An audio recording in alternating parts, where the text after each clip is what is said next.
Good morning, everybody. That's right. It is Wednesday, January 8th. And today is, you're going to love this, Rico, it's National Career Coach Day. Yeah, man. He coached my career, man, into the fucking gutter. How about that? Oh, boy. Oh, boy. Oh, boy. It's also National Winter Skin Relief Day. Yeah, that's what these fires are good for, relieving your skin. Whoa. Shout out to everyone. Much love and prayers to everyone that's suffering due to this fires. We do feel for you. You know what I'm saying? There's a tragedy that's happened. I know a number of people that have lost their homes already. And so we don't want to make light of that. It is a serious situation that's happening. And yeah, put those N95 masks to good use, man. Like the air quality is absolutely garbage if you're in LA. Yes. It's also National Clean Off Your Desk Day, Rico. Yeah. I'm sorry, man. I'm making jokes about it. I had to clean off my car with all this fucking ash. Oh, I bet. I bet had a lotion party. Oh my God. It's also like a Diddy freak out. He beat me to it. Sounds like a P Diddy special over there. Well, speaking of P Diddy specials, it's National Joygerm Day. Oh. National. What does that even mean? I don't know, bro. When I saw it, I was like, this is too weird right here. It's Can't get a shot for that. Exactly, Dale. It's also National English Toffee Day. Okay. And this one's for Jenny when she gets here. She'll be here shortly. It's also National Argyle Day. Hey! Why is that only for Jenny? I like a good Argyle sweater, man. Is she a sweater aficionado? Yeah, I see Jenny as more, you know what I'm saying, more around that. Yeah, I don't see you as much as an Argyle dude. So I'm sorry. She likes those. I got at least 3 Argyle sweaters in my closet right now. Well, you've never worn one on the show. I used to rock the oversized Argyle with my big ass jeans and Timberlands. That's an East Coast thing, bro. I also have never seen Sohum in real life in an Argyle sweater either. So you know what I mean. I'm wearing one next week just for you, Jason. I love this. I'm all about that. And speaking of which, we got another national day today. It is National Bubble Bath Day. Shout out to bubble baths out there. Bubbles in the hot tub. Blowing bubbles, you guys. Thank you all for joining us and getting high at 9 with us. It's also high noon on the East Coast. And please remember to like, share, and subscribe to us on all social media platforms. You can look up above and down below to see exactly where we live on the internet. And we are live every Monday through Friday on YouTube, Rumble, Twitch, X, Instagram, Facebook, and on our very own website at www.high9news. So thank you to all of us joining us from whatever platform you all are joining us from. And we are going to kick it off with, that's right, it's the dope dad himself, Mr. Rico Lamitte, the man with a black beanie on today and some pretty fly glasses, I must say. It is the dope dad himself, Mr. Rico Lamitte. Appreciate that, Jason. Apologies in advance for my little respiratory issues. LA's a lot of ash, all that ash, bro. It's white ash though, so it's a good thing, right? Oh boy, is it white ash though? No, they didn't get flushed properly. We should get into that debate. There's some interesting debates around that white ash. Let's start that up. So yeah. Anyways, not mad at that. Right. So drama as always, because a new legal filing showed evidence that the DEA opposes cannabis rescheduling. Is anybody surprised? According to Steve Gelsey at MarketWatch and his reporting this morning, a group of pro-cannabis advocates and businesses are accusing the DEA of bias against reclassifying marijuana from Schedule 1 to Schedule 3 under the Controlled Substances Act. The move, endorsed by both President Biden and President-elect Trump, Trump could reduce regulatory burdens on cannabis companies, but the DEA's actions and statements have raised concerns. The advocates claim that the DEA has an unalterably closed mind and has included anti-cannabis groups in hearings while excluding pro-cannabis voices, including Colorado state agencies who have volunteered to help out in the conversation. The DEA's 106-page statement questions the medical value of cannabis and cites risks like impaired driving, youth access, and mental health issues. Critics argue that the DEA's actions violate federal statutes and demand its disqualification from the hearings. Some of the benefits of moving cannabis to Schedule 3 include aligning it with substances like ketamine and anabolic steroids, which we all love. Also, legal cannabis companies stand to save millions bypassing the 280E tax law, which currently prohibits standard business deductions. But some advocates argue cannabis should be removed from the CSA entirely, citing its lower harm compared to alcohol and tobacco, a sentiment shared by pretty much everybody that I know, including our High at 9 News team. Hearings on the issue are set to begin January 21st with conclusions expected in March, though they are non-binding.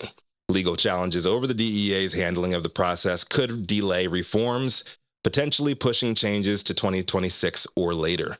The Department of Justice may need to intervene if the DEA is disqualified. The reclassification process marks the first CSA scheduling change attempt since 1970, with the decision ultimately hinging upon testimony, DEA actions, and the influence of Trump's nominee for HHS Secretary, Robert F. Kennedy Jr., who has been viewed as pro-cannabis.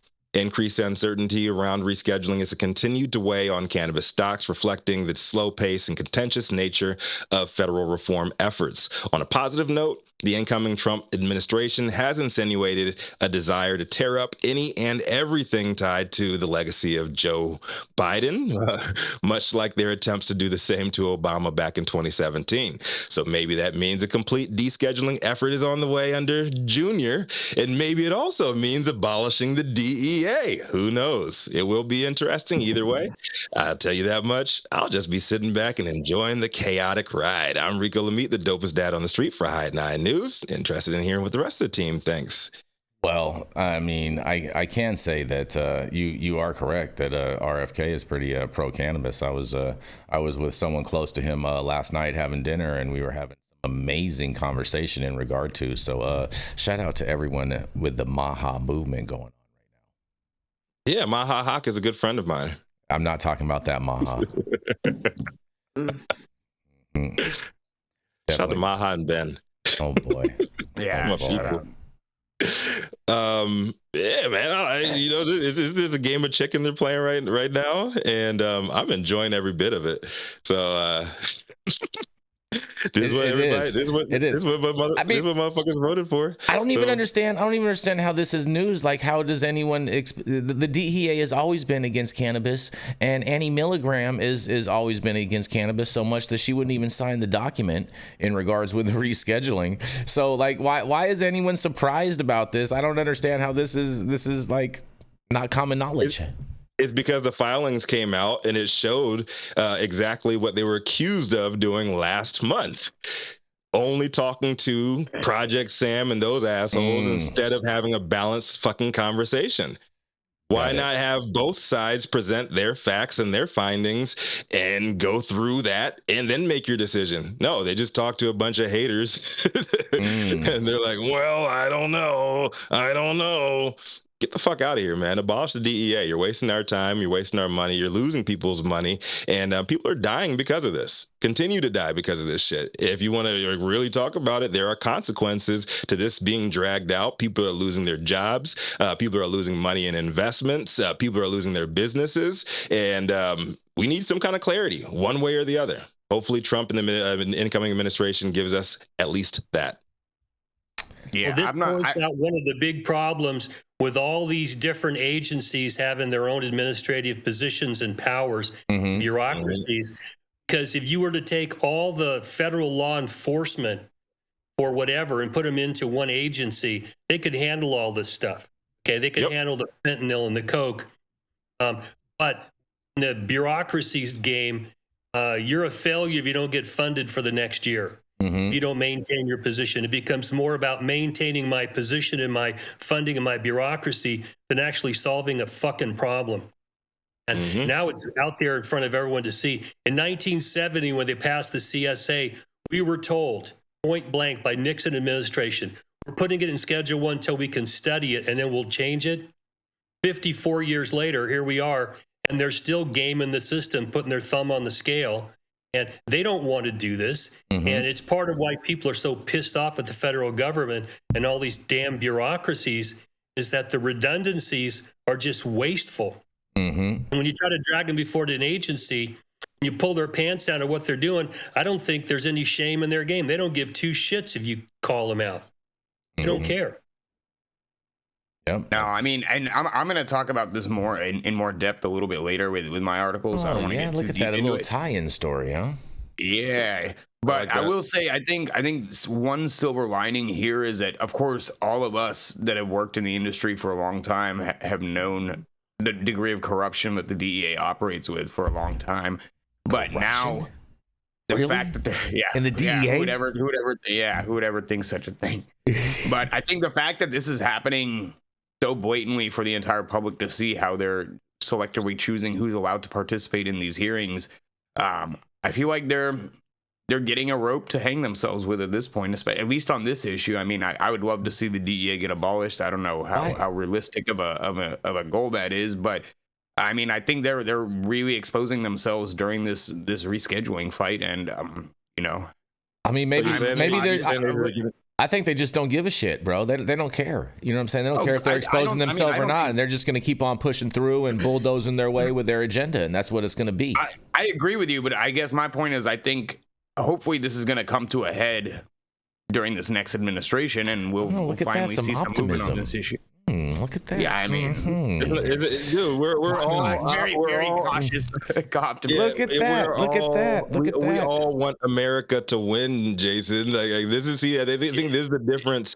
There's the difference between hardcore Trumpers and non-hardcore Trumpers. Is like hold on. Everybody wants America to win, but if you're on Trump's side, if anybody else is in control, you just want to like bash everything. Not everybody's like that. We want America to win. Period. Yeah, you know what my coffee tastes like today? What's that? My coffee today tastes like liberal optimism. Well, first of all, we're not liberals, so no, there's no liberals over here. Sohum is liberal, bro. I'm not a liberal. I reject that label. I reject neoliberalism. I'm not a fan. I didn't say neoliberalism. There's a difference between those two. I said both of them, but I'm saying I'm not either of those. But okay. I agree with what Rico said. Like, yeah, do I agree with with Donald Trump on just about any issue? No. Hell no. But does that mean that I want to see the country burn under his administration? Obviously not. I want to see things improve, including with cannabis rescheduling. I love that. I love that attitude right there. So I'm all about that. That is fantastic. Yeah, and if shit crashes and burns like it did last time, I'll be calling that out just like I did last time. It didn't crash and burn. We called shit out when Joe Biden was fucking shit up. We called that shit out too. Yeah, that's what it really means to be a patriot, Jason. I'm with it. I do that. I call the out the good and the bad. I do that all the time. Have you ever criticized Donald Trump? Yeah. Have you ever said anything bad about Donald Trump? I have. Anything? I have. When was it? I have. What did you say? What was it? It was regards into some of the statements that he made at one time. Like he should have said something else as opposed to whatever. And we're not going to get into that because that'll go down a whole other rabbit hole. But I have. It is vague. It is vague because it's going to bring up all kinds of other issues and talking things. And we still non-responsive. Move to strike. Stop the ridiculousness. Jenny Beth. Jenny Beth. You sound a lot like Ann Milgram right now. Oh God! Stop the cap, bro! Stop the cap, you guys. What do you have to say about this, Jenny? I mean, more of the same. I'm not surprised. Obviously, the DEA is not going anywhere. It'd be really cool if it was, but that's not realistic. Like, let's be completely fucking honest with each other right now. They're not abolishing the DEA. It's not a thing. Yep. We're not shocked. Kevin Sabetta's voice is going to be all throughout this, and no one else says it's going to matter. So that's what it is. Hang it up. You guys got your little hopes and dreamies all excited. Mm-hmm. You're like, they're going to reschedule cannabis. I hope they don't. I so hope they don't. Wait, who is you? So fucking goofy. I so hope they don't. I'm talking about people in the fucking industry. Like, I swear to God, looking at Instagram that day, and I'm crying right now. I can't believe that this is happening. Because it's not. Take those fucking tears. Oh, man. Grow the fuck up. I love those tears. Those tears are great. Yeah. Yeah, I'm all about those tears. So that's how I feel about it. All right, fair enough, y'all. We are going to roll right into our first commercial, and we are going to be right back. But Jenny, before we do that, did you know you made it a little late today? Today is one of your favorite days, I think, because today is National Argyle Day, Jenny Beth. Oh, you're a fan of Argyle and lotion? Jenny Beth is like, Argyle? why the fuck would that be my day? Argyle, yes. Okay. I just ordered the summertime strawberry salad when added steak on top here at Anna's. Make sure you do the same thing too next time you're in downtown Long Beach. Come on down and check out Anna's joint on the 400 block of Pine Street. They have amazing selection of beers, foods, and when you come down here to Anna's, you can even challenge me to a game of shuffleboard if you want to lose.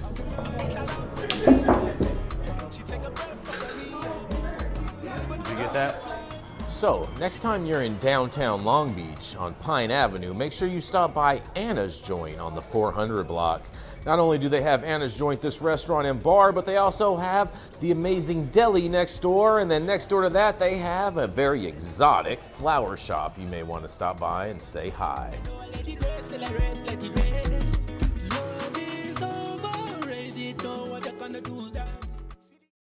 Right? Yes, and we are back, you guys. We are yes. back.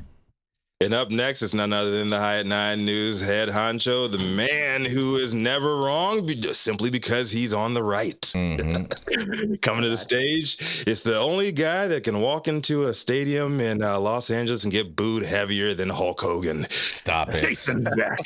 They did not boo me, bro. That is not the case. That's cute though. That's cute, Rico. But nonetheless, whatever, you guys. I have some good news for you today because the Wisconsin governor. That's Jason. No, I'm right here. We're Bronx Cheers, right? What's that? Yeah. So, you guys, the Wisconsin governor calls for cannabis legalization vote. I think Millie might need to hit one of the audio things. Something. Yeah, we need to hit the audio thing on the screen. Neither being Argyle.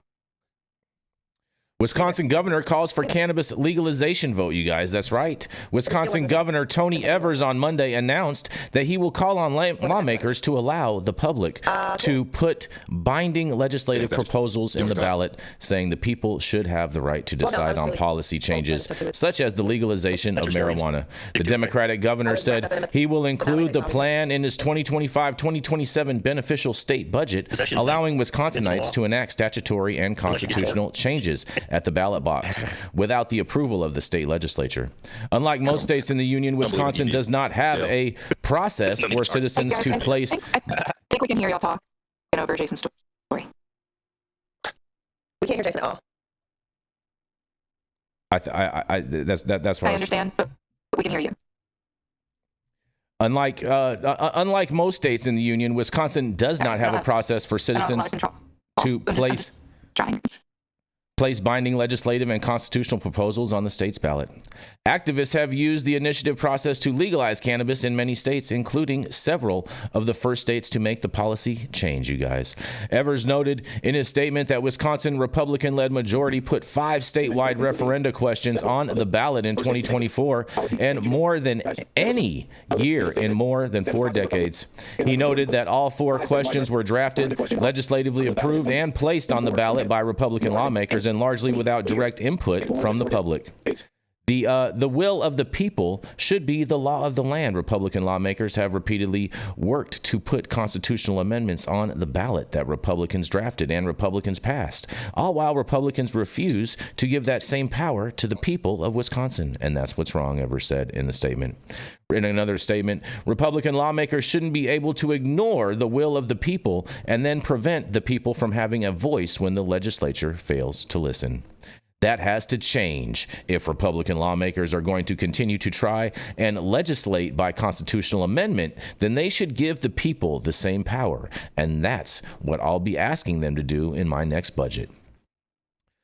The plan would allow for marijuana legalization ballot measure, you guys, and the governor said in his budget proposal for 2025-2027 will require the legislature to create a process for Wisconsinites to enshrine the will of the people into state law. The change would allow the electorate to weigh in on proposals that enjoy broad public support but have been rejected by the legislature, including the governor's efforts to legalize and tax marijuana, much like we do with alcohol.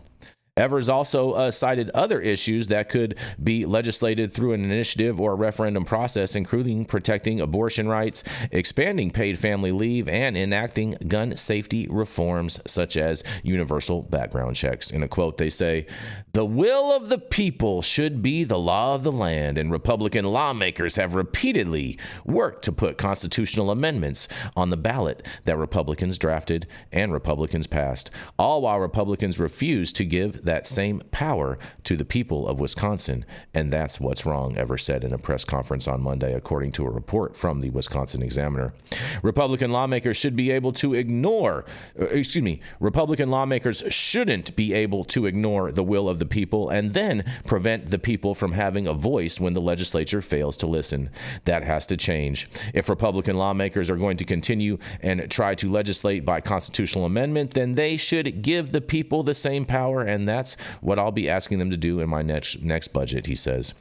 The Republicans in the Wisconsin legislature have indicated plans for a new ballot proposal in 2025, and Assembly Speaker Robin Vos has said that he hopes the proposal requiring voters to show photo identification at the polls will appear on the ballots this April. If Republican lawmakers are going to continue to try to legislate by constitutional amendment, then they should give Wisconsinites the same opportunities that the 26 other states have, Evers said. Evers has previously included plans to legalize and tax cannabis in budget proposals, but the legislature has declined to approve them, and lawmakers have even refused to approve a proposal to legalize medical cannabis, making it one of the states to maintain total prohibition of marijuana, you guys. Well, I can't wait to hear what you guys have to say about this. Man, they are clapping back on this, you guys. Can you guys hear me? Now we can. Oh, okay. All right. Perfect. So you guys missed. Perfect timing to cut back in right after the story. All right. Well, basically, the Wisconsin. Being the intelligent young lady I am, I muted up and listened to you on YouTube. Thank you so much, Jenny Beth. We appreciate you. So basically, the governor of Wisconsin is putting cannabis, wants to put cannabis into the budget, legalizing cannabis into their 2025-2027 budget proposal. That's basically what the story is about. And he was saying that if Republicans want to over-govern cannabis, that they need to be acknowledging the will of the people and the will of the voters and whatnot. And that's really the majority of the story, which I totally 100% agree with in that sense. So is he pushing for the state to legalize by legislative process then? Well, he's saying that if the state, if the Republicans want to keep on putting forth measures, that they need to be giving the will of the people the same option. So basically saying that they need to be able to vote on whether or not they want adult use marijuana in the state, as opposed to just having these different Republican initiatives brought forth by the legislature. Oh, so he wants to put it on the ballot. He wants to put it on the ballot. Okay. Yes. I think that's the only way they can, like we talked about in the story yesterday. I think that's the only way they're going to get anything done. Unfortunately, like Wisconsin is just an obstructionist state, and they're just like run by Republicans in the state government right now. So. Mm-hmm. Yeah, and I mean it's similar to a lot of these other states, right? You have a couple very blue strongholds like Madison and Milwaukee, and then outside of that, it's a very suburban rural area, and it's extremely conservative. Mm-hmm. Well, I don't think Wisconsin's the only place that's like that. Right here in California, we have constipation in our own legislature. do jack shit about the cannabis industry dying. Yep. Yeah. I mean, Texas is the exact same way. And this is a Democratic, and there's a super majority in the legislature. They're Democrats. And once they get money coming at them and they got some power now, they don't want to give it up. So they're micromanaging shit right into the toilet. Yep. So it's not just, conservative states or Republicans. Both sides are fucking this up royally. They're fucking it up at different parts of the process, though, right? Like the Republicans are more obstructionist to even prevent any type of progress happening, whereas the Democrats seem to fuck it up once we get something passed, and they just overtax it into the ground. Yeah. Well, those Republicans. Your basic bureaucratic problem. Bureaucracy is involved now, and the people receiving the money just don't want to give it up. So they will block any efforts to try and bring reasonable reform because they're getting money. They don't want to give it up. They have power. There's no transparency.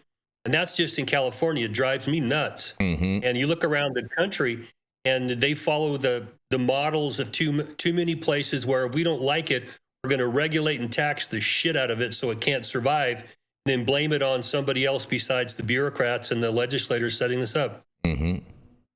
Or they see tax dollars as some kind of cash cow, which, again, like I've said it over and over again, and I'll continue to say it, that yes, we should have some degree of reasonable taxation on our products, but the idea that legislators or politicians are spinning or pitching cannabis legalization specifically as a way to raise money is dangerous, and we're seeing the exact result of that, of it being overtaxed at the state and the local level to the point where it's not even a sustainable industry relative to the trap market. And that's us as an industry's fault, right? Because that's how we pitched it to them. That's how we. You're right. That's fact. 100%. Let us have this, and you'll make money. This is revenue generation. Why are you not looking at the money this can make for the state and the municipality? So totally right about that. We kind of did it to ourselves once again. Well, and the cash cow looks like it's coming out of Dachau. Okay, can't even produce milk anymore, and they want to keep milking the son bitch. And the industry never really ran tight, lean and mean. They thought, this is like running a whorehouse. We can make money here. Yeah, until you don't. You didn't set your businesses up to be lean and mean. And it's like we're at the hog farm. We're the merry pranksters. We're going to do everything for everybody. And it turns out you can't run a business like that. Trying to get rid of that mentality drives me nuts. People still think, well, we'll have 15 people stand out there greeting people at the door. The fuck you will. You'll be bankrupt or in receivership. Very true. Yeah, and I mean... There, it's kind of a double-edged sword, right? Because we want to have these open markets where there's lots of competition and lots of licenses, because really that's what's going to help make the product more affordable and make the industry sustainable relative to the trap market. But if you read 0 to 1 by Peter Thiel, one of his core premises in that book is that competition kills margins for businesses. So the more competitive the market is, the more licenses we have, the harder it's going to be for each individual operator to survive. And then when you compound that with exorbitant taxes, it's not a sustainable model at all. It's easy for a reptilian to say. Man. They're about to increase the taxes in California up to like 19%. And I did some research over the weekend, and the tax on alcohol is between 1% and 3%.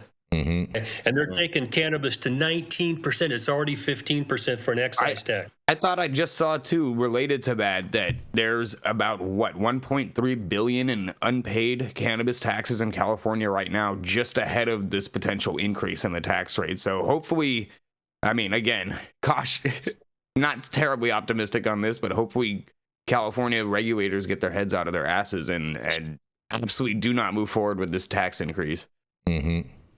They will though. They will though. I'm sure that they will. They're going to move forward with some till taps because the CDTFA will get their freaking money. Well, they're not getting it right now. And they will do. Oh, they'll get it. They'll get it, bro. They'll come and get it. Just come take it. They'll hit you with they'll come in and take it. They'll make you pay for CHP to come out and get the money out of the ATMs and everything up. Exactly.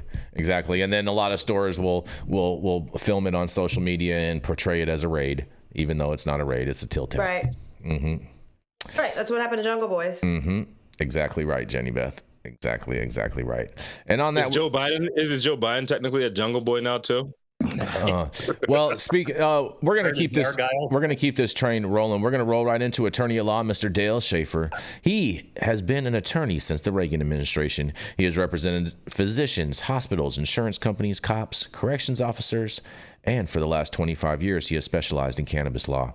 He served a 5-year federal prison sentence for helping medical marijuana patients and managed to save his law license. He's blunt, honest, unconcerned with public opinions, and will tell you and show you how to piss up a rope. That's right. He is none other than your favorite Tio Loco, and you can find him now at the law office of Dale Schaefer. That's right. It is none other attorney at law, Mr. Dale Schaefer. Good morning, everybody. Thank you, Jason. Jason sent me 150 pages of pleadings last week for some light weekend reading. And I did. I read it all. And it's about the business ownership interest requirements that the federal government's trying to impose on people who own basically corporations and LLCs. And I have clients of mine that are in and out of the cannabis industry, and they've been asking me, what the hell does this mean? So I put together I guess a story, an article about this, and you can find it on our website. But here's the bottom line here, is that the federal government had the rug pulled out from underneath them trying to get information out of states, and the federal court said, you don't have the authority to do this, and issued an injunction. This dates back to 2021, January of 21, passed a federal law which included the Corporate Transparency Act. And part of this act was to require every business in the United States that has to register its business with the Secretary of State, and these are basically corporations and LLCs, you have to tell the federal government in a report, everyone who owns 25% ownership interest or more or controls the business. Okay? And their goal is to try and get at people who are hiding inside LLCs and maybe C Corps, layers of them, to launder money. And the financial FinCEN people, their crime enforcement network for the financial networks, they thought they just had a right to do this. Okay? So it was the reporting was supposed to start January 1st. 2025 for any business that was formed before 2024. And last May, a group of businesses in Texas, and one of them is called the Top Cop Shop, which is a gun store, which I thought was entertaining to read. They went into federal court and they filed a suit challenging the constitutionality of this law. And they took in some information, some evidence, and in December the 3rd, the federal judge issued a nationwide injunction closing the whole program down, pending, it's a temporary injunction, but pending the fleshing out this case and making a determination whether it's constitutional or not. Merrick Garland, of course, shit his pants. He ran right in and appealed this, and he also appealed to the Supreme Court. Just in case the appellate court doesn't take it, he wants the Supreme Court. And it feels like he's scrambling to get as much as he can in paper in front of the courts before he loses his job. Initially, an appellate panel stayed the injunction. In other words, said, nah, it's not enforceable. And then the appellate court came back. It might have been in bank, but they decided, nah, we're not going to touch this injunction. So at this point, there's an injunction across the entire country preventing the federal government from enforcing this reporting requirement and issuing fines. And this morning, I checked, and I'm still getting these, I don't know what they call them, advertisements, whatever, from the federal government that you have some sort of a requirement to do this. And apparently they haven't read the fucking judge's order. So I don't know what they're doing, because you do not have any requirement right now to produce this information. They want detailed information about these people, names, addresses, all sorts of shit like that. What the federal judge pointed out is that we have this thing called the Constitution, you know, that little piece of paper that controls us. And the federal government its power is limited. There are enumerated powers. One of them is to control commerce amongst the several states. And if you've heard me rail before about things like the Raich decision, and the extension of the Commerce Clause and everybody's business. And, you know, this kind of gets me heated because when the Constitution got set up, the problem was that states had taxes and tariffs when you crossed their borders, okay? And so the Constitution says, hey, if it crosses a state line, commerce amongst the several states, the federal government has authority. Otherwise, they have nothing to say about this. And that was the story until the New Deal, when the federal government began, you know, setting up these agencies and passing these laws. And one of them was about the Agricultural Adjustment Act and the Wickard versus Filburn case that allowed the federal government to prevent you from growing wheat in your backyard, feed your animals because it may have a substantial impact on interstate commerce.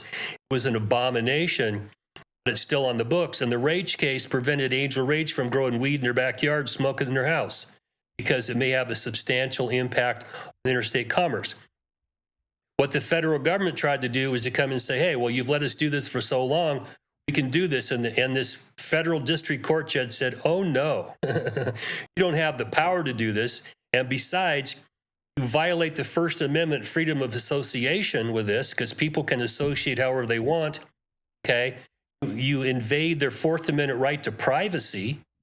And then the Ninth Amendment says that just because we wrote down certain rights in the Bill of Rights, that's not all the rights you have. You have many more rights. And the 10th Amendment says all power belongs to the states unless we specifically give power to the federal government or prevent it to the states. Well, the federal government was given the power to regulate commerce, which is activity which raises money, okay, amongst the several states. And when I read this judge's opinion, he just pulled the rug out from under Merrick Garland and the federal government. He said, oh, no, I'm not buying this bullshit. Now, we have had very few limitations on commerce power my lifetime since I've been practicing. And one of them, I think, was Morrison, which is a domestic violence case. They went, how is that commerce? You know, you're not, that law is unconstitutional. We had the Lopez case was a gun-free school zone. And again, the court said, how's that commerce? You know, get the fuck out of here. And then the Obamacare case. Now, this is where Chief Justice Roberts got some derision from the right, but he said, of course, this is not commerce, but we find it under the tax authority.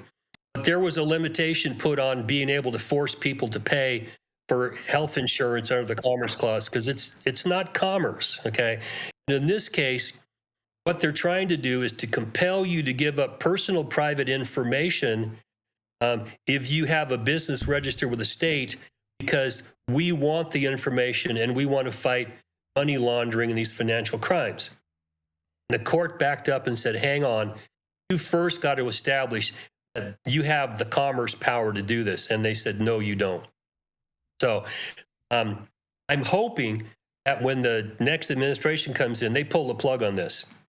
They said, no, we're not going to fight the injunction. And let's go back to the trial court and we'll deal with it there. And I would personally like to see Clarence Thomas write the opinion on this, because in the Rage case, he asked the question, is the 10th Amendment just a dead letter now? Because these people have so far exceeded their Commerce Clause power that, you know, the 10th Amendment doesn't mean anything anymore. What power do the states have when the feds decide we can step in and take over an area and the courts don't stop them? I'm hoping we get something like that, but this is going to play out over time, so I'll try to keep you advised. The minutia is just boring right now. Big news is that a federal district court in Texas told the government, you're full of shit, this ain't commerce, and we're not going to allow this. So you don't have to report your business ownership interests until the court lifts this injunction.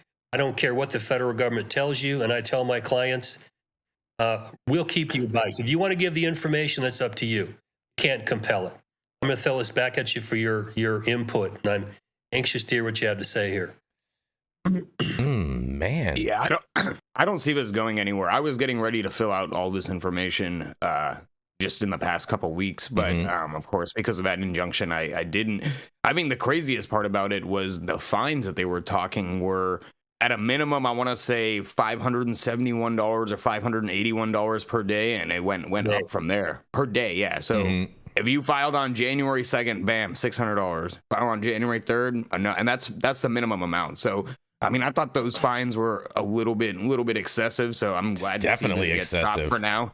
And I obviously have no issues reporting beneficial ownership of the companies that I'm a part of, but I also don't necessarily think that they have a right to compel that information out of us. So, and I don't see any way that the new incoming administration and their Department of Justice pursues this. I think there's not a chance in hell that's happening. I agree with that part. So definitely. They need to mind their own damn business.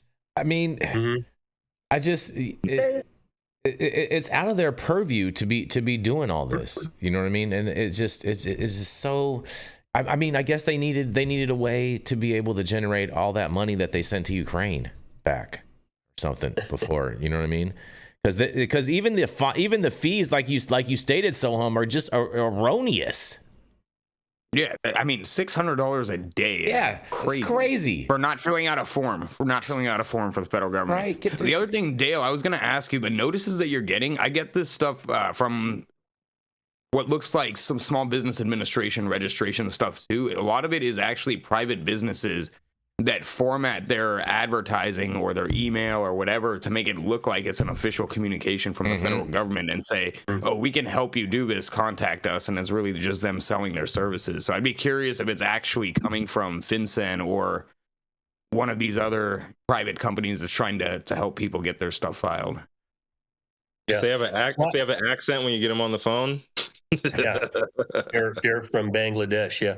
Well, the important thing I see here is that we need to go back to the understanding of the Constitution that the federal government has limited powers. Okay, and they have taken these limited powers to the point where they believe they can do any goddamn thing they want to do. Okay? Our courts are there. And this is going back to Marbury versus Madison. They put the Constitution over law, and if it doesn't fit within the Constitution's box, it's held unconstitutional. And I hope that that's what happens from this. And they start reining back in some of this power to control intrastate business through Commerce Clause power. It's gone so far, it needs to be reined back in now. Yeah, this is definitely. I feel like this is a major overreach of government. This is just so crazy to me that they're going to tell you that you need to file this. I don't even know what else to say. Like, I'm basically like at a loss for words. They're even doing this. I mean, who do they think they are? Like the DCC or one of these cannabis agencies or something now all of a sudden? Well, if it's under state law, I mean, we have them here in California. The DCC requires that you tell them who has the ownership interest at a certain level, okay, who controls it, who owns a certain amount of it, so that they know, okay. The states have the power to do that, but the federal government doesn't. Exactly. And they think, well, because we're trying to get to an objective here that sounds reasonable, we're going to do what we want.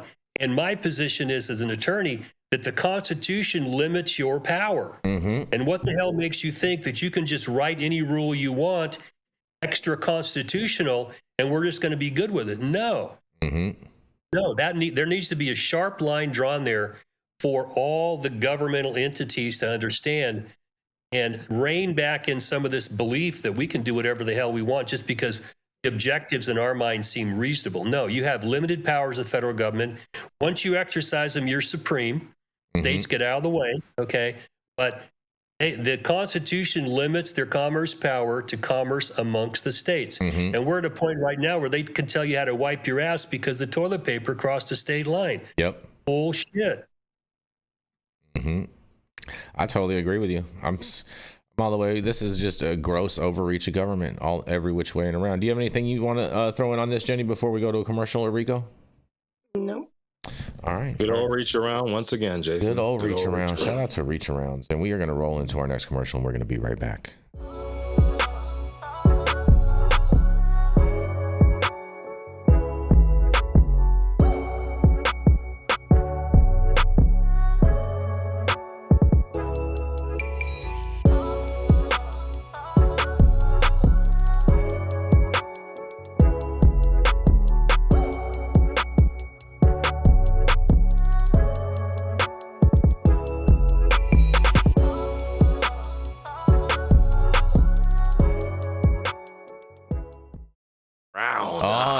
are back, Rico. Stop whatever you're doing. Make sure you smash that like button. I know you'll appreciate it. We'll appreciate it. And YouTube will appreciate it. Also, make sure you subscribe to the channel if you've not subscribed already. And all of the articles that we cover on today's story, you can read directly on our website at www.highat9news.com. And just one quick note today in regards with everything going on. I did get a text yesterday from some of our friends up in Canada. And Paul Hunt, who is the former president and director of the Green Cross Society of British Columbia, passed away on the weekend. I knew Paul personally, and we definitely want to send out some love to him and his family, all the members of the Green Cross Society of British Columbia, and everybody up there in the great northern Canada, the soon to be our 51st state, you guys.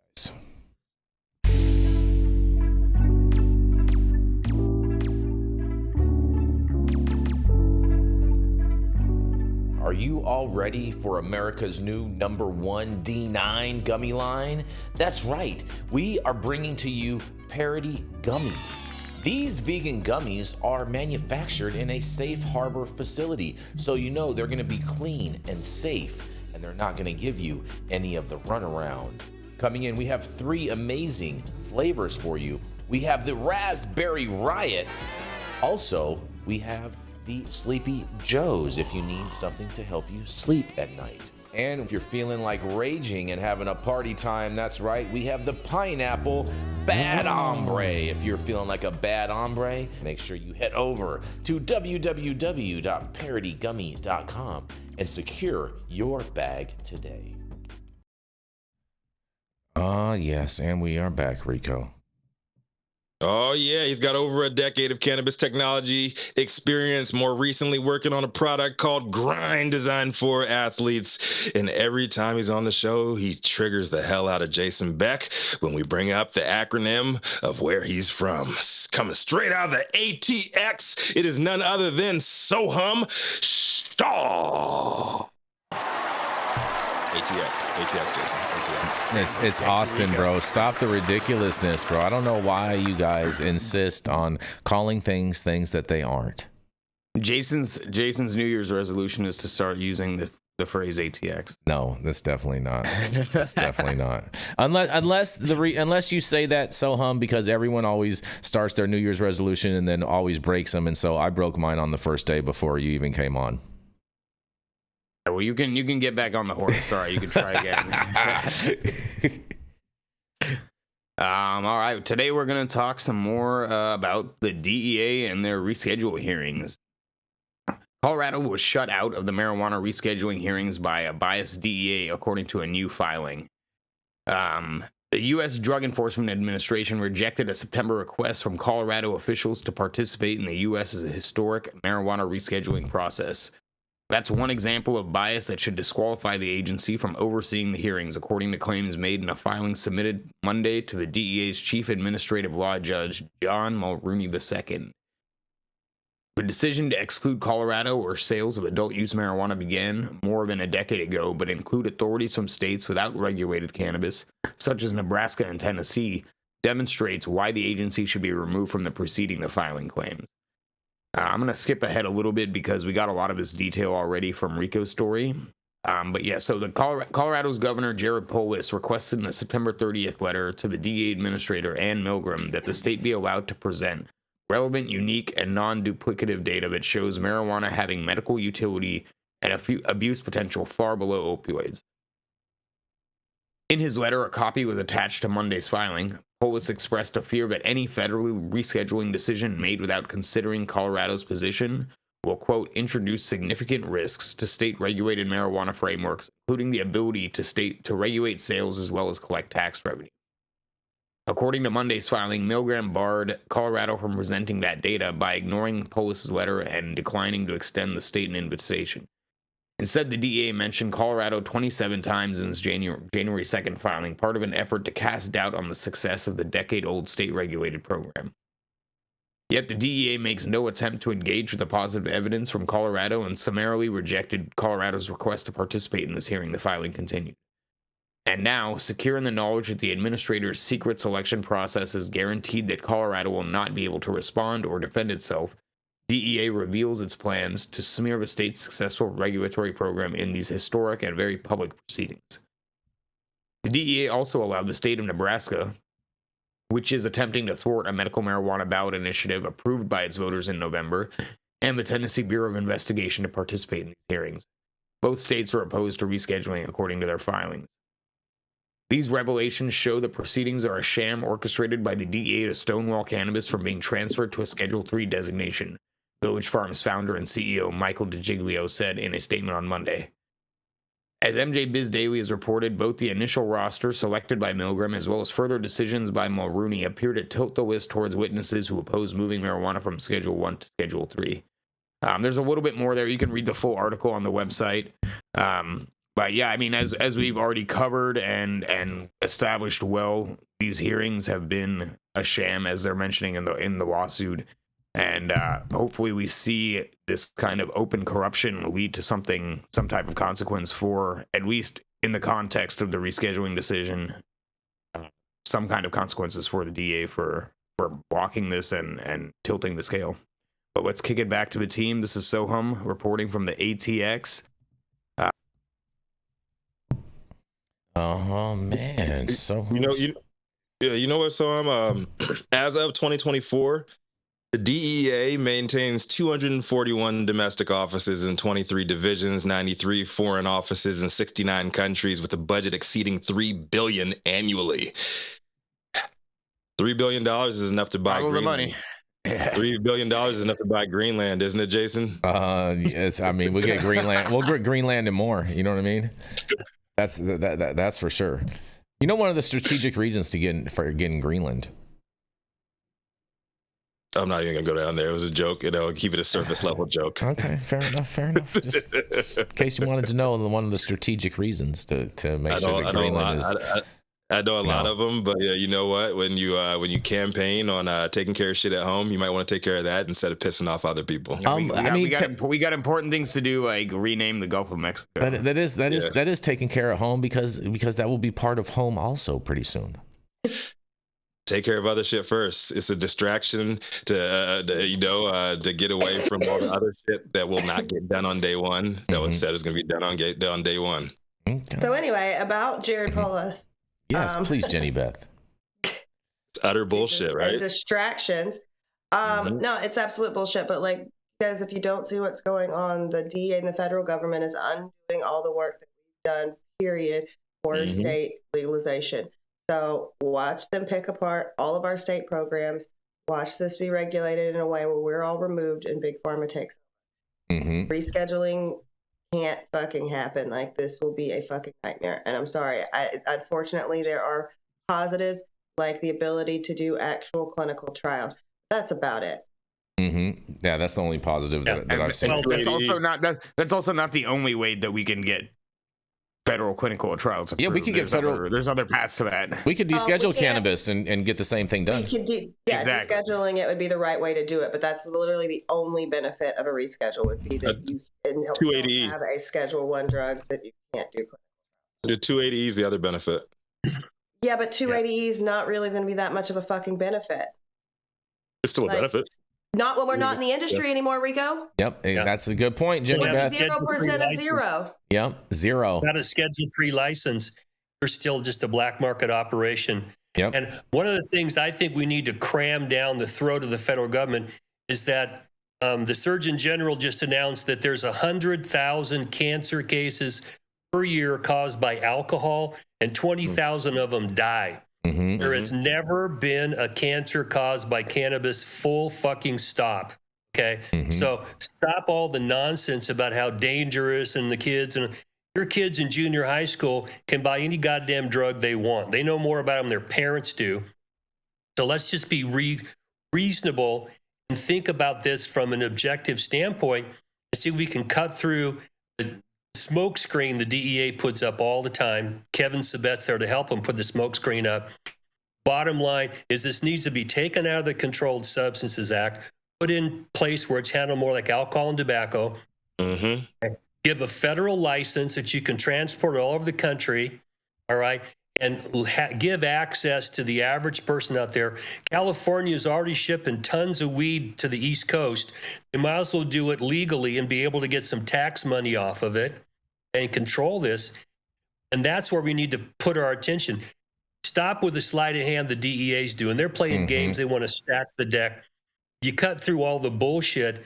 This is the safest plant medicine out there. You know, Francis Young, the DEA judge, said that in the 1980s. So why don't we just take from there and cut through it? I'm hoping that Bobby Kennedy come in and just cut right through all this horse shit. Yep. Do something to get it out of the controlled substance. Take it away from the DEA altogether. Exactly. Yeah, I mean, I think part of it too is at this point the handwriting is on the wall. The number of state regulated programs that we have, the momentum is not stopping. So they know at some point the federal government is going to have to take action, and they're making their best effort to put as many restrictions in place because, again, like you said, Dale, the DEA derives their money, and Rico, I think you mentioned the actual numbers of their budget.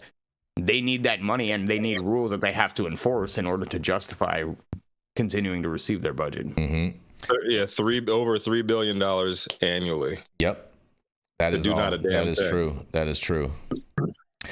That is true. Vivek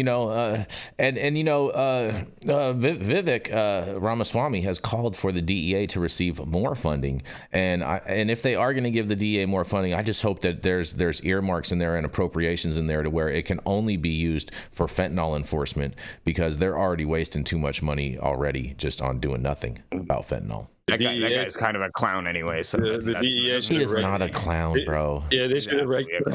The DEA should have regulated his bullshit Alzheimer's disease. Exactly. That guy's a fucking clown. Oh man, you guys are crazy. That guy's an embarrassment to Indian Americans. I don't know about all that. I'm not. Yeah. I'm not buying all that. I cannot stand that dude. Oh, I mean, you're liberal. So I get liberal. And I'm telling you, you can ask my parents' most conservative friends. Nobody is proud to call that guy an Indian American. I don't know. I know a few Indians that are proud to call him an Indian American. They're Kamala Harris. Stop.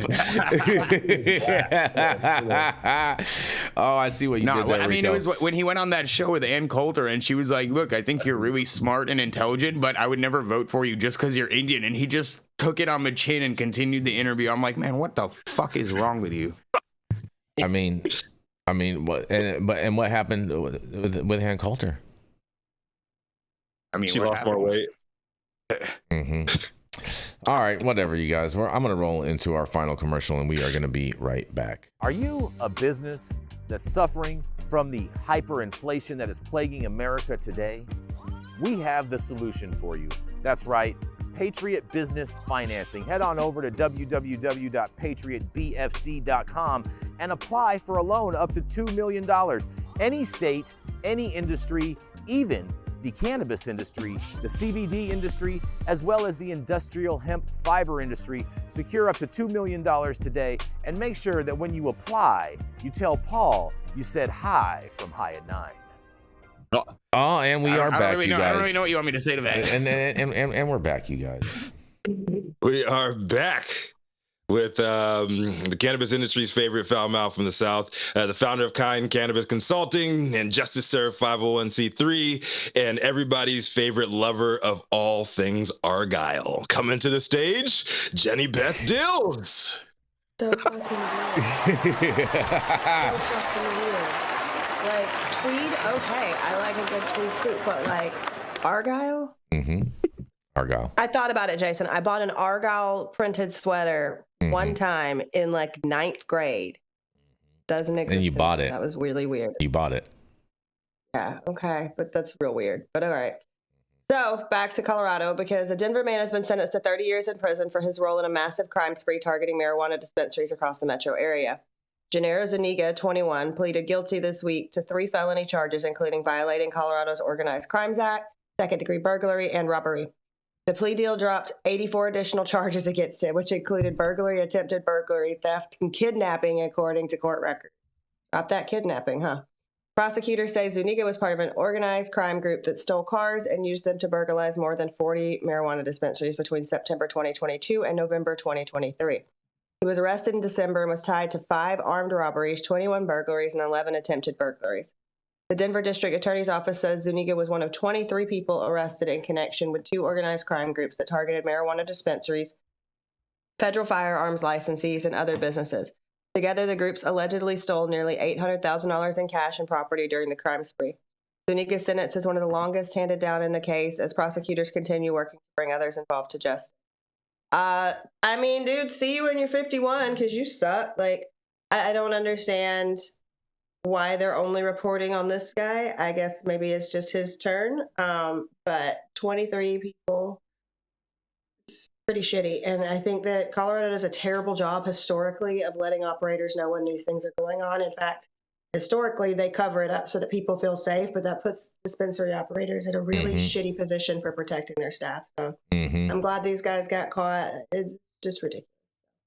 Yeah, I feel you. I mean, we very rarely ever find stories of people that rob cannabis businesses getting caught, and this is one of them. So shout out to the good guys for catching these bad guys, and this, you know, cannabis businesses are targets, as we've seen a lot on. There's been a lot of spree to robberies going on here in California, at least. With these different businesses, and just hope everyone stays safe. About them giving a shit about them robbing cannabis dispensaries, I think it's more when they were robbing the federal firearm license. Oh, you think that's what escalated them, and so now they're basically are gaslighting us, saying, "Hey, you know, we caught these guys that were robbing dispensaries." Is that what? Yeah, because once you rob an FFL dealer, then now the ATF is involved. Now you got they have federal prosecutors, federal law enforcement, the federal resources. Yeah, they got the U.S. Marshals that are going to come in and help out, and a few other different agencies too. Which, to your point, Jenny, which is why they don't usually catch the people that are robbing dispensaries, because that's all local at the end of the day. Yeah, well, and they don't care. Like, let's be honest. I've had multiple facilities that have been robbed, and I still never got a cop to come out to Oakland and write a report. So it's insane. It's considered soft crime still. Yeah. I mean, I don't care what the cops say. When you watch what they do, they don't come with alacrity. If you're robbing a bank, you get a SWAT team outside right away. If you got guns robbing a dispensary, you know, maybe they'll divert a deputy towards you or something. It's just hard to watch. And it is real that we're still considered part of the criminal element. So if criminals, you know, go after us, well, look into it when we get a chance. Fair enough, you guys. Well, they got one. They got one bad guy. It sounds like they was doing way too much, and definitely breaking more than one law at a time, Dale. That's for sure. Yeah. No. Stealing is bad. Not being real smart about it either. Exactly. Don't rob a gun store unless you want the ATF calling up your ass. Yeah. Right. When they're using words like organized crime and FFL licensees, like that's a gang robbed gun store. They're going to get on that one more than some 21-year-old guy named Gennaro robbed Native Roots. Is what it is. Ouch, and ouch. But since cannabis is so dangerous and we have to protect the kids, I could totally see why they don't give a fuck about a bunch of, stolen regulated cannabis being on the street for the kids, right? I mean, how far is the border from Denver? You guys, no, not the U.S. border. It's like the state border. If you guys are driving, I was like, I mean, it's a couple hours. It's about 3.5 hours to Trinidad, maybe, and then maybe like 2 hours to Wyoming. Yeah, just go to Wyoming, man. Just drive to Wyoming and get a bunch of ghost guns. Like, why? Oh boy! I mean, we touch Oklahoma too. You could go. You can get a lot of shit in Oklahoma. Right? Come on, Oklahoma, man. Kansas, Nebraska, Wyoming. This is just stupid. Come on, man. Well, I'm gonna roll into to our last story of the day, Rico. You ready for this? Yeah, what you got for us, brother? What you got? All right, I'm excited. All right. Well, weeks before business licensing begins, That's right, you guys. Minnesota's interim cannabis chief is to step down from her post, you guys. There's been a series of these things happening. I wonder if it's because they all know January 20th is approaching, but nonetheless. The interim director of the regulatory agency tasked with oversight of the new cannabis industry is stepping down a month before the state starts accepting license applications to operate legal marijuana businesses, you guys. That's right. Charlene Briner has been leading the Office of Cannabis Management in the absence of a permanent director. She stayed in that role much longer than planned after Governor Walz's choice to lead the agencies withdrew her name from contention following a report she was selling non-compliant THC hemp products. I remember that story. The general counsel for the office, Eric Taubel, will succeed her as the interim director starting January 17th, which is her last day, you guys. In a quote, they say, "It has been an honor to assemble and lead the incredible team at OCM that is building something entirely new and necessary for Minnesota. Turning the words on the pages of a new law into a living, breathing, high-performing office has been some of the most novel, challenging, and rewarding work of my career," Briner said in a statement. She added that the work was, in quotes, "always intended to be temporary," and that she has confidence in the team that she will leave behind. But the announcement of her departure comes just days ahead of the first step in the new licensing timeline and a month before the application period opens. The adjusted licensing schedule follows a court challenge to a lottery that would have allowed some entrepreneurs to get a head start before the legal market launch. And after a judge blocked that from happening, the Office of Cannabis Management ditched that plan and shifted focus to the general licensing period, which begins next week. Charlene Briner has gotten Minnesota's emerging cannabis industry off the ground in a safe and responsible way. It's no easy task to build a regulatory framework around an entirely new industry from scratch. But under Charlene's leadership, Minnesota laid the foundation for a successful marketplace for years to come, Walz said in a statement about her departure, you guys. The Minnesota legislature, when it legalized adult use marijuana back in 2023, established the Office of Cannabis Management to not only oversee the emerging adult use market, but also the existing medical cannabis program and low-dose hemp-derived THC products that are sold in thousands of stores across the state. She steered the agency from its scrappy early days as it implemented new laws and redied the first legal sales, you guys, which still haven't happened yet. The initial target for a market launch was in early 2025, but the first licenses will be issued in as early as March, according to the most recent timeline, with others in the summer. Under her leadership, the office also increased enforcement on non-compliant hemp THC products, including a lawsuit suing a retail store for illegal marijuana flower sales. Taubel oversaw the drafting of more detailed regulations of the cannabis industry and developed the agency's legal strategy for enforcement, according to a news release from Walz's office. And in a quote, "Eric is a proven, effective leader who brings legal expertise and a deep understanding of state government and regulatory affairs.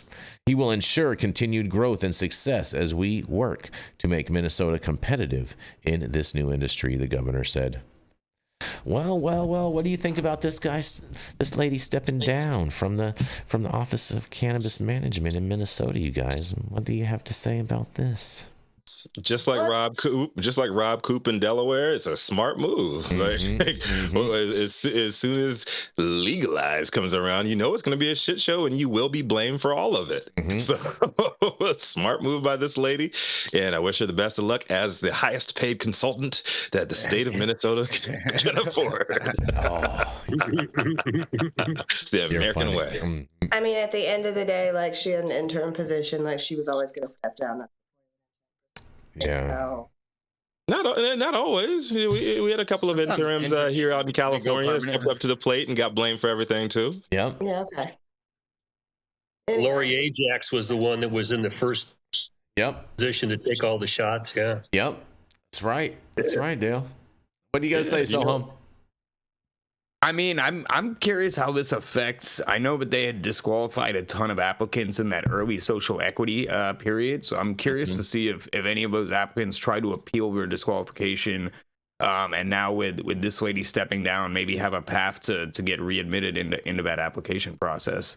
But yeah, I mean, as with all of these, I feel like sometimes all these resignations, sometimes more information comes out after the fact about things that were going on behind the scenes. So I'm curious. I'm very curious. She's gonna sell her story to Netflix. Probably already sold. Probably just Or she already got that book deal. There's another L for Tim Walz, huh? No, I don't even see this as an L for him. Whatever. The program is moving forward. They'll have businesses licensed later this year. They'll have products on shelves this year. You think so, Sohum? I think so. They've been motivated to get that system going. They've been, it's probably one of the most prolific states for your favorite product, Jason. You know, the good old THC beverages. Yeah, THC beverages. Shout out to you guys up there, man. Premium hot dog water. Mini soda, you Great guys. for watching the Vikings game, right? You know, that's the reason why Minnesota is so bullish on the beverage market is because that's what the state's name is. The state's name is Minnesota. Oh, that was good, Jason. I thought you were gonna say it's because it's so cold during the winter. Nobody wants to go outside to smoke, so also sit inside and sip. Also too, if you look at the shape and the design of Minnesota, it almost kind of looks like if you just put a straw at the top, it looks like it actually is a cup beverage with someone gripping their hand around it. I don't know, man. I learned Meemaw in school, so I can't see anything other than a person when I look at those states. Yeah, I see a white person oppressing my ancestors. Oh God, get over yourself. Stop the ridiculousness and gaslighting everybody. Thank you all for joining us for yet another episode of High at 9 News. You can catch us live weekdays at 9 a.m. Pacific, high noon on the East Coast. Big shout out to the super fans getting their comments posted live on the big screen. And did we have any today, Jason? No super chats today. But we also do want to wish Steve some condolences. One of his friends unfortunately committed suicide, and so we want to send some love out to Steve and to the family of the person that unfortunately did absolutely that. Yeah. And big love to everybody that's in danger here in the greater LA area. Stay safe. And if y'all are in the industry and you need a place, you need a safe place, come on down to the South Bay. I got plenty of room. If you're in the industry, you know me, you got a place to stay over here. Come on down to Orange County, whatever. You know what I mean? We'll figure it out. We'll figure it out. All, you know what I'm saying? We're here for you guys, whatever we can do. Absolutely. Yep. Big love to all our live audience and online supporters catching us across all media platforms, tuning in each day to Headlines of Chaos, also known as the developing cannabis industry. To our vetted correspondent team tuning in from all over, bringing us much needed variety of perspective and your respected opinions to the table. Our production team, Cloud Media Partners, Millie behind the scenes. Yes, thank you, Millie, so much today. Minimum. Yes. Millie rocking it back there. Oh, yeah, TikToking it. As always, Cannabis Sativa, the reason why we show up to read these stories every single day. Thank you, too, baby girl. It has been Wednesday, January 8th, 2025. The show is over, and you've all been blessed with the top industry headlines. Hope it's enough for you to put in your pipe and smoke at least until tomorrow. My name is Rico Lamitte, the dopest dad on the street. For High at 9 News, America's #1 daily cannabis news show. And today we're going to pop things right back out to my man in the ATX. What you got for us? So this is your first one of the new year, ain't it? Yeah. Happy New Year, everyone. Let's see what we got today. We got Argyle Day and Bubble Bath Day. So here's what I think. First of all, if you're in California, stay safe. Stay away from the smoke. If you're out there in the Midwest or in Texas here, where you're about to get pounded with snow, stay warm. Make sure you got the water dripping in the pipes and everything. But more than anything, take off your Argyle sweater. Drop a nice hot bath and roll one up and celebrate Argyle Day and Bubble Bath Day. Well, Rico, and I have one quick thing for you. I think you'll find this interesting about today. I think today also should be National Cannabis Day in every single day, but Ohio, because it's 1/8 today. and then on Friday it'll be 1/10, and so that'll be Ohio's National Cannabis Day. What do you think about Jason. that? Good job. Oh my God, Jason. I love y'all. All right. All right. Millie, do you want to run the outro or you want me to?